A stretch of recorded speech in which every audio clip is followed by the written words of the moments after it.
Episode शुरू होता है और एक स्कूल दिखाया जाता है और एक लड़की को जो कुछ ढूंढ रही होती है। इसे सामने एक लड़का दिखता है और ये इसके पास जाके इससे थिएटर क्लब रूम का रास्ता पूछती है। ये पूछता है क्या तुम फर्स्ट ईयर हो? ये कहती है हाँ। ये लड़का बोलता है मैं थिएटर क्लब स्टेज हैंड मेरा मतलब मैं थिएटर क्लब प्रेसिडेंट हूँ, इजी किटाहामा। ये कहती है मैं रीन हूँ। तभी ये बोलता है माफ करना, फिलहाल मैं अकेला ही क्लब मेंबर हूँ, मुझे खुशी होगी अगर तुम ज्वाइन करोगी तो। ये कहती है हाँ जरूर, और मन में कहती है ये तो एक ग्रैंड स्टोरी की शुरुआत जैसा लग रहा है। अब ये इसे क्लब रूम लेकर जाता है और कहता है एक न्यू मेंबर आई है। यहाँ पर इतने मेंबर्स देखकर ये हैरान होती है और बोलती है तुम तो प्रेसिडेंट थे ना? ये कहता है सरप्राइज, क्या एक ग्रैंड स्टोरी की शुरुआत जैसा नहीं था? और ये लड़की मन में कहती है एक अजीब अपर क्लासमैन। अभी लड़का इसे एक स्क्रिप्ट देता है परफॉर्म करने के लिए और एक्टिंग करने लगता है और इसे देखकर सब हंसने लगते हैं। ये कहता है अब तुम्हारी बारी है, और ये भी हंसने लगती है और फिर एक्टिंग शुरू करती है। इसकी एक्टिंग देखकर सब हैरान हो जाते हैं। ये कहता है तुम्हारा नाम क्या है? ये बोलती है रीन नानाकुरा। ये कहता है क्या हमारा क्लब ज्वाइन करना चाहोगी? ये बोलती है हाँ थैंक यू सो मच। और सभी लोग खुश होते हैं और एजी हैरान होता है। नेक्स्ट सीन में एजी कह रहा होता है जब से मैं पैदा हुआ हूँ मैं अपनी जिंदगी में एक पॉपुलर आर्क चाहता था। रीन बोलती है इसका मतलब तुम रोमांस वगैरह में इंटरेस्टेड हो? एजी कहता है ऑफ कोर्स, मैं भी खुद का एक हारेम होने के बारे में सपना देखता हूँ। रीन कहती है तो क्यों ना मैं तुम्हारे साथ डेट पर चलूं? एजी बोलता है ये तुम्हें क्या हुआ? ये कहती है मैं तो बस एक लिटिल डेविल गर्ल की एक्टिंग कर रही हूँ।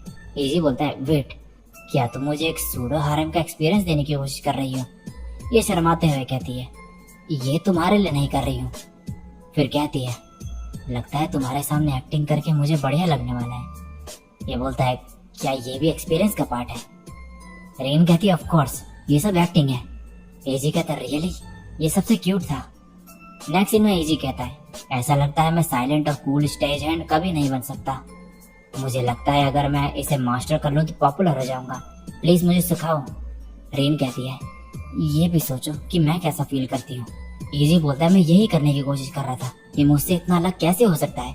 अब तुम शांत हो गई, मैं इसे रेफरेंस की तरह यूज नहीं कर सकता। ये बोलती है मुझे फर्क नहीं पड़ता। फिर बोलती है क्या ऐसे? एजी कहता है ये मेरे लिए मुश्किल है, मैं साइलेंट टाइप नहीं हूँ, शायद मैं पूरी जिंदगी ऐसे ही रहूंगा। और ये हंसने लगती है। नेक्स्ट सीन में स्कूल में रीन इससे कहती है क्या तुम्हें खाना नहीं खाना चाहिए? ये बोलता है मुझे ये फेस्टिवल से पहले खत्म करना है। ये बोलती है तो फिर मुझे हेल्प करने दो। एजी कहता है एक सुंदर के हाथों से खाना बहुत ज्यादा, मैं तो मर ही जाऊंगा। ये बोलती है मेरा लंच भी खा लो। ये इससे पहनने को कहता है। ये देखकर रीन के हाथ से खाना छूट जाता है। इसके बाद इसे पहनती है और बिल्ली की तरह म्याऊं करने लगती है। एजी कहता है अब मैं मरने के लिए रेडी हूँ, मुझे यकीन नहीं हो रहा कि तुम बिल्ली की तरह भी एक्ट कर सकती हो। रीन कहती है मैं बहुत एम्बेरेस्ड हूँ। तभी एजी फोन ढूंढने लगता है अपना इसकी पिक्चर क्लिक करने के लिए, और ये पता चलते ही रीन इसे उतार देती है और मन में कहती है मैं इसे रीजन की तरह यूज कर सकती हूँ इसका नंबर लेने के लिए। और कहती है मैं तुम्हारे फोन पे कॉल कर सकती हूँ लेकिन इससे तुम्हारे पास मेरा नंबर आ जाएगा। एजी कहता है मजे लेना बंद करो और कॉल करो। ये कहती है क्या सच में करो? एजी बोलता है नहीं करना तो रहने दो। और रीन मन में कहती है मैंने कुछ ज्यादा ही ओवर एक्टिंग कर दी। एजी फिर कहता है शायद मुझे सुंदरे गर्ल से पूछना चाहिए। और ये फिर एक्टिंग चेंज करके कहती है कम ऑन जल्दी बोलो मुझसे। एजी कहता है बस यही चाहिए था मुझे। और फिर ये एजी के फोन पे कॉल करती है और इसे इसका फोन मिल जाता है। ये इसे उठाता है और कॉल पे ही रीन को थैंक्स कहता है। नेक्स्ट सीन में ये क्लास में आती है और बोलती है क्या तुम अकेले हो? एजी कहता है हाँ सब लोग स्पोर्ट हॉल में है। और रीन कहती है क्या तुम मेरे आर्ट असाइनमेंट में मदद कर सकते हो? तुम आर्ट वगैरह में बढ़िया हो ना? एजी बोलता है तुम्हें थोड़े मैनर्स दिखाने चाहिए ना मदद मांगते वक्त। ये कहती है माफ करना मैं क्या करूँ? एजी तभी बोलता है प्लीज एक बार और बोलो कूल गर्ल की तरह।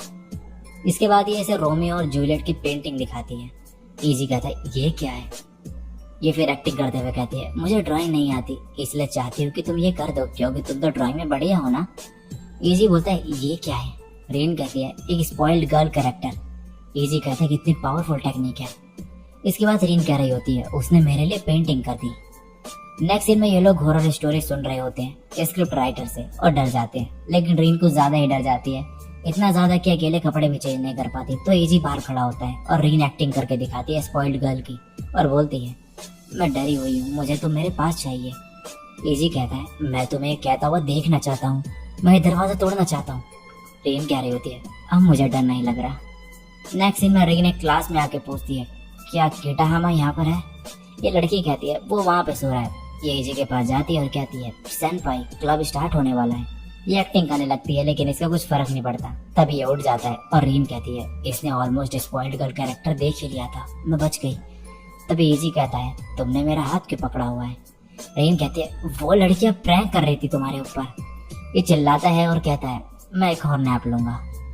नेक्स्ट सीन में एजी इसे अपना लॉक स्क्रीन दिखाता है जो कि प्रेसिडेंट का होता है और बोलता है ये बहुत टाइम से मेरा लॉक स्क्रीन है, अब मैं बोर हो चुका हूँ इससे। और रीन से कहता है पोस्ट करने के लिए। ये करती है और एजी क्लिक करता है पिक्चर, लेकिन इसे सही नहीं लग रही होती है एक्सप्रेशन। तभी यहाँ पर प्रेसिडेंट आ जाता है। एजी से कहता है कि नानो पूरा परफेक्ट एक्सप्रेशन नहीं बना पा रही है इसलिए एम्बेरेस्ड है और इसे करने को कहता है। ये अब एक्सप्रेशन देता है और रीन हंसने लगती है। एजी इसके पिक्चर क्लिक करके कहता है फाइनली परफेक्ट स्माइल मिल गई हमारे क्लब के होप से। प्रेसिडेंट कहता है मुझे भी सेंड कर दो ये। रीन कहते नहीं। नेक्स्ट सीन में घर जाते वक्त टीची कहता है तुम्हारे मिड टर्म एग्जाम्स कैसे रहे। ये बोलती है ठीक ठाक ही थे और तुम्हारे कैसे थे। ये मार्क्स दिखाते हुए कहता है मैं सिर्फ एक बार अलाउ करूंगा तुम्हें ये देखना। ये इससे भी दिखाने को कहता है। रीन कहती है ये सीक्रेट रखना और मार्क्स दिखाती है अपने। एजी कहता है लिटिल डेविल मैथ्स में अच्छी है। ये बोलती है मैं चाहती थी कि तुम मुझे लेक्चर दो तो इसलिए कभी टीचर की नहीं सुनी। एजी कहता है ठीक है मैं क्रैम स्कूल अटेंड करूंगा कल से। ये कहती है मुझे भी और मेहनत करनी होगी। एजी कहता है नहीं तुम्हें करने की जरूरत नहीं, मैं स्मार्ट बनूंगा और तुम्हें पढ़ाऊंगा। मैं लिटिल डेविल को मैथ्स पढ़ाऊंगा, सुंदरे को हिस्ट्री, स्पॉइल्ड को केमिस्ट्री और कूल गर्ल को जापानीज। ये कहती है मैं भी पढ़ूंगी। नेक्स्ट सीन में इसके सामने खाना होता है और एजी बताता है कि मेरा कुकिंग कंपटीशन होने वाला है सू के साथ कुकिंग क्लास में। फिलहाल सू प्रेसिडेंट के वोट के साथ लीड कर रहा है। सू कहता है तुम्हें भी जज बनना चाहिए। प्रेसिडेंट कहता है मैं बाद में बताऊंगा कि किसकी कौन सी डिश है। और रीना मुश्किल में पड़ जाती है और मन में कह रही होती है एजी ने कौन सी डिश बनाई होगी और खाते ही जाती है। तभी एजी से रोक कर कहता है ये हमारा लंच है। तभी यह रुक जाती है और बोलती है बी डिश बढ़िया है।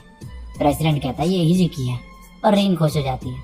एजी कहता है खुश तो मुझे होना चाहिए। सू बोलता है कंपटीशन ड्रॉ हो गया। तब एजी कहता है वेट स्पॉइल्ड गर्ल से पूछते हैं। रीन कहती है मैं सबके सामने इतनी एम्बैरेसिंग चीज नहीं कर सकती। और यहाँ पर सू कहता है ये स्पॉइल्ड गर्ल कौन है। प्रेसिडेंट बोलता है नानापुरा का ट्रेडमार्क। और यहाँ रीन मानती नहीं है एजी की बात। इसके बाद ये पूछ रही होती है क्या तुमने डिसाइड कर लिया कि इंटर क्लब रिले में क्या पहनोगे। तब एजी कहता है ये सुंदर गर्ल पे अच्छा लगेगा और मैं कूल गर्ल को युकाटा में देखना चाहता हूँ। रीन कहती है एक ही चुनो। ये बोलता है क्या एक। तब रीन कहती है मेरा रियल सेल्फ के लिए चुन लो। एजी कहता है मैं तुम्हें लॉन्ज वेयर में देखना चाहता हूँ, लेकिन रीन मना कर देती है और एजी जोर से चिल्लाता है। नेक्स्ट में रीन कह रही होती है पता नहीं मैं कैसे रिएक्ट करेगा। और जैसे एजी सामने आता है ये कहता है तुम्हारे बालों को क्या हुआ। रीन कहती है और तुम्हारे भी। नेक्स्ट सीन में स्कूल में होते हैं और एजी को ठंड लग रही होती है तो रीन इसे अपनी जैकेट दे देती है और कहती है मुझे बस ठंड नहीं लग रही है और वैसे भी हम मुसीबत में पड़ जाएंगे अगर तुम्हें कोल्ड हो गया तो। एजी कहता है मुझ में तो जोश भर गया है। फिर खड़े होता है और बोलता है लगता है मैं पॉपुलर हो जाऊंगा। और फिर ये इसे जैकेट दे देता है और रीन ब्लश करने लगती है और कहने लगती है कल भी मैं हल्के कपड़े पहनूंगी। और वेदर चेक करती है कल का जो कि 12 डिग्रीज होता है। और इसी के साथ ये एपिसोड यहीं पे एंड हो जाता है।